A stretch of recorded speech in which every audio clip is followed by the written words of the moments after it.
AFTV, you know what, I've got to ask again, the ref. What did you make of the decision to send off Declan Rice? Terrible, it's poor. You can't give a second yellow for that. You know, it's petty. You know what I mean? You just play on. It's not a second red. You don't see that stuff. No. If it was something cynical or more dangerous or something, I'd understand, but not something like that. I think Declan was a bit naive? A little. Just a little, but I think he got that in Ben White as well, and some of the stuff he does week in, week out. We've got that in us, but it's just not needed sometimes, you know. But you just don't think it went a red? It wasn't a red, no, never. It's not. Yeah. What about you? Oh, it was terrible. Like, I think there's a serious issue with refs and accountability. There needs to be an inquiry, because you look at what happened, and the decision that the ref made on the second yellow card effectively cost us the game. And people have said earlier on today, they were like, oh, you know, it might not be the decider, but the fact we lost the league by 2 points last season, that's 2 points right there. So it's quite big. I don't think things like the FA or whoever commissions the refs need to really think about and see what they can do to keep the standards up, because that's dismal. That was terrible. You?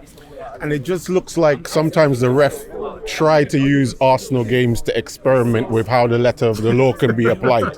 We had a time where Martinelli got 2 yellows, one after the other. That's true. And it's not, it's like he said, it's accountability, because they can apologise, maybe they won't even apologise. But at the end of the day, we miss out on the title because of things like this. Mikel Arteta was saying last season about fine margins, and it's games like these where we drop these points that could be the determining factor later on in the season. I'll be honest, I don't really care about the apologies though. The apologies don't change the outcome. You can apologise all you want, but it's not changing nothing. You can't go back and we get the 3 points. So for me, the apology, it's done now. You know. Is it too early to say that that's going to cost us, or do we need to just, you know, because there was some fans saying to me, that could be it. I'm like, it's the third game of the season. I've never heard us like this before. It's still early, isn't it? It is early, but like we said last season, when we missed out on 2 points, it could come back to bite us. PTSD. Yeah. But again, it's kind of not our fault, but at the same time, we did miss chances today as well that could have seen us out and got us the win. Yeah. But it's early, but we're competing against Pep. Some people put Pep at the same level as Ferguson, or even higher, some people. So it's an exceptional manager we're going up against.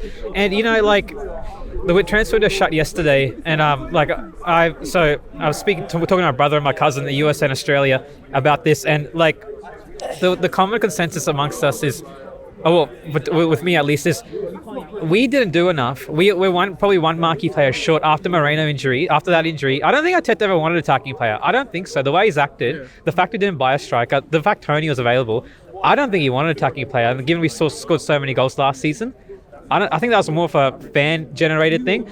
I do think, though, after Moreno got injured, that should have been indicated to get a marquee midfielder. I mean, if we had like a really good midfielder who had a bit of finishing, maybe that could have been the person to finish. What happens when Marino comes back after a few weeks? But even then, Robbie, like, if Marino comes back, we've got one Cam in Odegaard. We've got, I think De Junior is a great backup midfielder, but you know, that's him and Partey. But then in the Declan Rice role, who goes in there? We got rid of Vieira, we got rid of ESR, and we had one come in.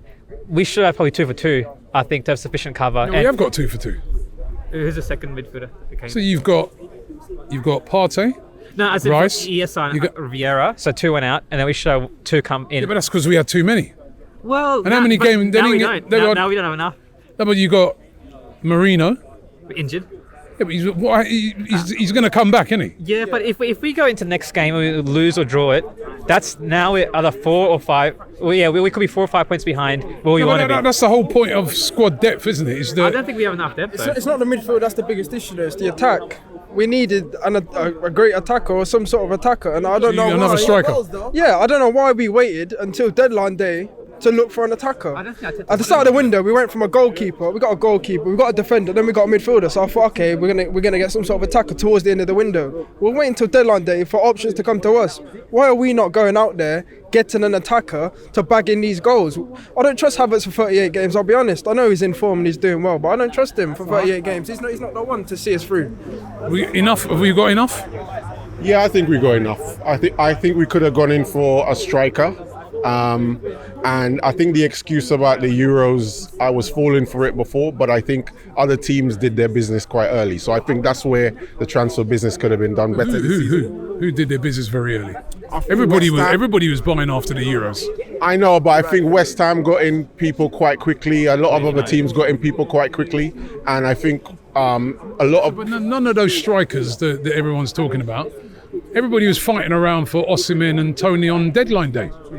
I knew Robbie was going to devil's advocate me today. Oh, I'm just saying. I'm saying it's true. I see about the Yeah, problems but Tony. but I think if you were going to go for Tony, you could have been quite intentional about doing it and make those approaches. There was a lot of talk about Arteta not wanting Tony, but then at the end we see that we're short.